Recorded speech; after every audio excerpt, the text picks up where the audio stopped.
Shalom, kekasih-kekasih Tuhan, dimanapun kalian berada. Mari kita siapkan hati kita sebelum mendengarkan renungan dalam acara Intim dengan Allah. Kita nyanyikan satu buah lagu. Ini adalah iman kita bahwa Allah selalu setia bersama kita, selalu menopang kehidupan kita. Amin.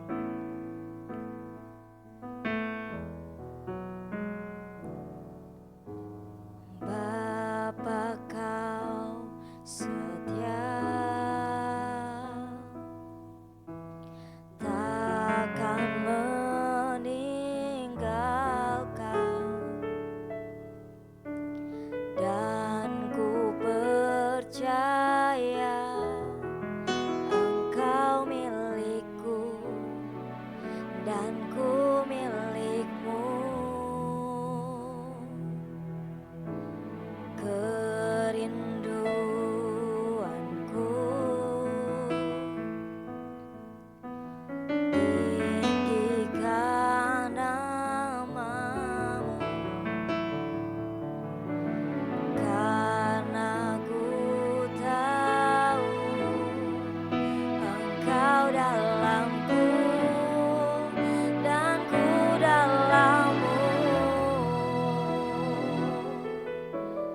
Ubah hatiku seputih hatimu, setulus salibmu, kasih-Mu Tuhan.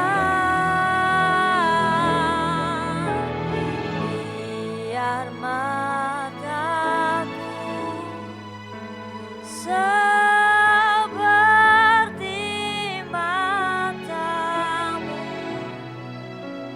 pancarkan kasih-Mu.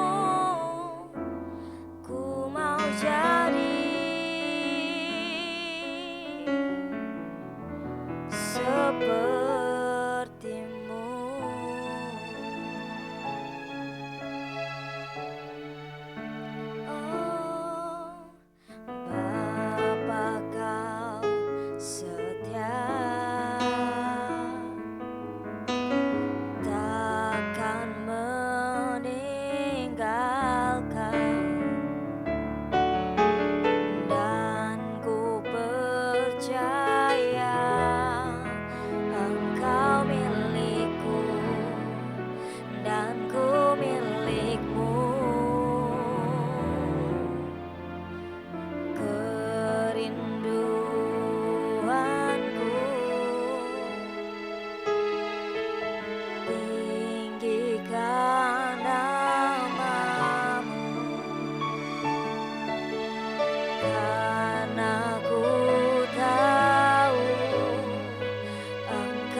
kasih Tuhan. Terima kasih Bapa. Kita satukan hati kita berdoa. Terima kasih Tuhan untuk penyertaan-Mu. Kami mau mendengarkan Tuhan sedikit renungan pada hari ini. Kiranya Engkau membuka hati pikiran kami Tuhan, agar renungan ini dapat merema dalam kehidupan kami. Kami siap Tuhan mendengarkan. Di dalam nama Tuhan Yesus kami berdoa. Haleluya. Amin. Shalom, saudara-saudara kekasih di dalam nama Tuhan. Kembali jumpa di dalam program Intim dengan Allah. Kamis 11 Mei 2023. Tema kita hari ini, keberhasilan orang yang mengasihi Allah. Bacaan diambil pada kitab 2 Samuel 10, kitab 1 Tawarik pasal 19 dan Mazmur pasal 20. Kita terpusat pada Mazmur 20 ayat 5 yang mengatakan, kiranya diberikannya kepadamu apa yang kau kehendaki dan dijadikannya berhasil apa yang kau rancangkan.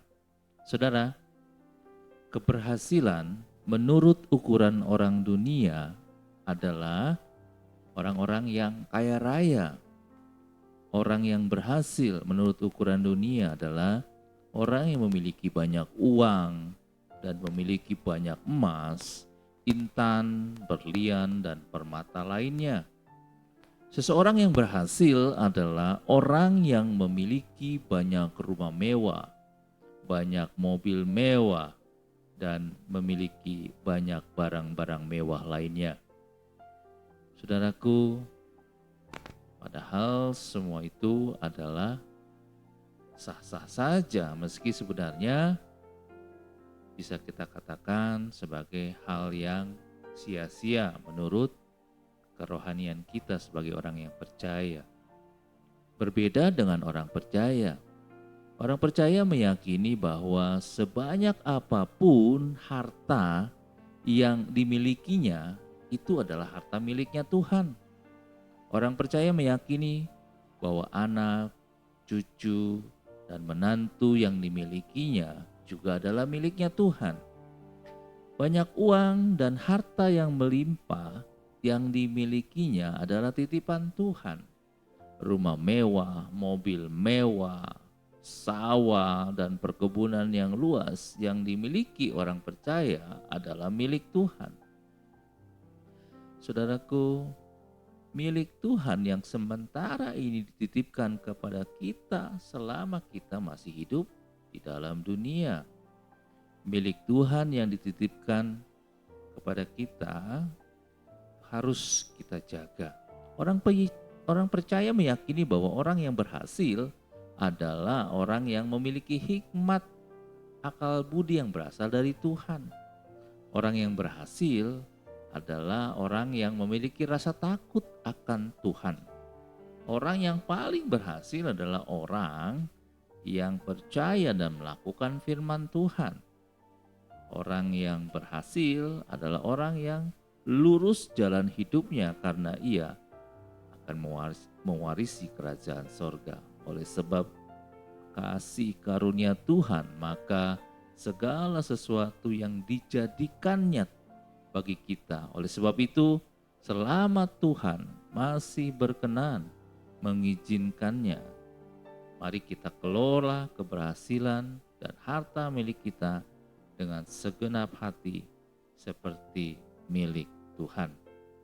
Mari kita simak kembali firman Tuhan yang kita pelajari kali ini, yaitu firman Tuhan yang diambil pada kitab Mazmur 20 ayat 5. Kiranya diberikannya kepadamu apa yang kau kehendaki dan dijadikannya berhasil apa yang kau rancangkan. Firman ini adalah sebuah doa dari Daud, sang biduan kenamaan. Doa Daud, seorang pejuang, seorang raja, seorang pemikir, seorang pemazmur, dan seorang pendoa. Sungguh, Tuhan sudah memberikan Daud apa yang dikehendaki dan dimintanya. Apa yang Daud minta dalam doanya sudah diberikan kepadanya oleh Tuhan. Benar, diberkatinya doa-doa Daud dan dilimpahkannya apa yang diminta dan dikehendakinya dengan setulus hati dan jiwanya. Sungguh Daud diberkati dan dijadikannya semua doanya menjadi nyata.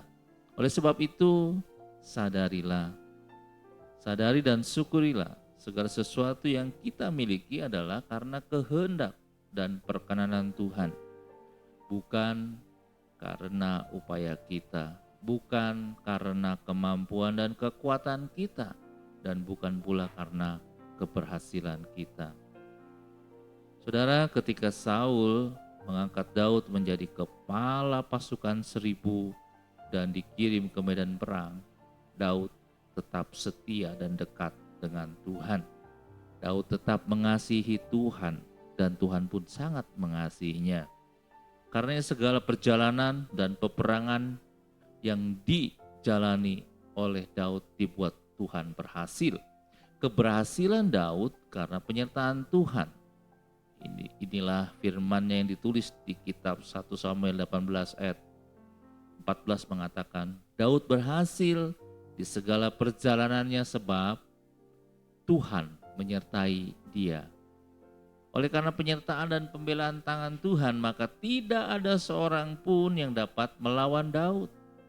Bahkan Goliat, orang Filistin yang bertubuh besar dan kuat itu mati terbunuh oleh Daud. Segalanya telah dijadikannya berhasil bagi Daud.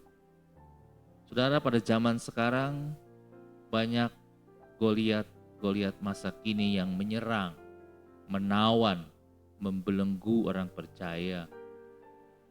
Goliat masa kini bisa berbentuk kebodohan, kebebalan, kesombongan, kemunafikan, dendam, dengki, iri hati, kemiskinan, perbantahan, peperangan, sampai pada rendahnya rasa takut akan Tuhan.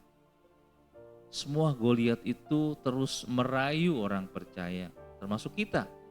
Agar apa? Agar kita tidak setia kepada Tuhan. Agar kita meninggalkan Tuhan. Akan tetapi percayalah, ketika kita terus dekat kepada Tuhan, percaya, mengasihi, memuji Dia, memuliakan Dia, Tuhan akan menjadikan kita berhasil pada waktunya. Oleh sebab itu, imanilah. Tuhan akan membuat langkah-langkah perjalanan kita berhasil melewati berbagai-bagai rintangan apabila kita tetap setia kepada Dia. Dari waktu ke waktu, Tuhan akan menjadikan keberhasilan perjalanan hidup kita ini dengan damai sejahtera, bahagia dan penuh sukacita. Saudara, penyertaan dan pembelaan Tuhan menghancurkan semua Goliat masa kini yang menggoda iman percaya kita kepada Tuhan. Tangan Tuhan yang perkasa dan ajaib akan memegang, menggandeng, menopang, membela, dan memberkati perjalanan hidup kita sehingga kita senantiasa berhasil sampai pada kekekalan. Namun Alkitab menyatakan bahwa jika ingin berhasil, kita juga harus menggunakan hikmat. Pada Amsal 2 ayat 6, Pengkhotbah 7 ayat 19. Gunakan hikmat Allah dengan sepenuh hati dalam menjalankan pekerjaan kita. Gunakan hikmat Allah dengan sungguh-sungguh, sehingga dengan hikmat Tuhan kita akan berhasil melewati pencobaan yang merintangi kehidupan kita. Refleksi, berbahagialah orang yang berhasil karena kasih setia dan kasih karunia Tuhan. Berbahagialah orang yang menggunakan hikmat Allah dalam menjalani hidupnya karena Tuhan akan memberkati dengan keberhasilan tepat pada waktunya. Amin. Untuk firman Tuhan, mari kita berdoa.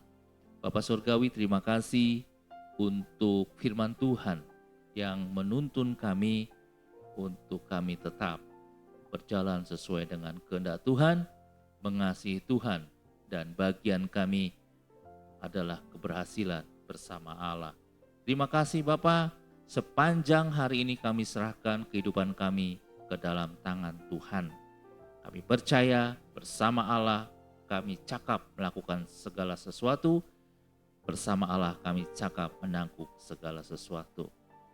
Kami berdoa untuk siapapun yang mengikuti program ini, kiranya Tuhan senantiasa menyertai yang lemah menjadi kuat, yang miskin diperkaya, yang letih lesu berbeban berat mendapat kelegaan, bahkan yang sakit dijamah Tuhan, disembuhkan Tuhan hari ini. Terima kasih Bapa, di dalam nama Yesus kami sudah berdoa dan bersyukur. Amin.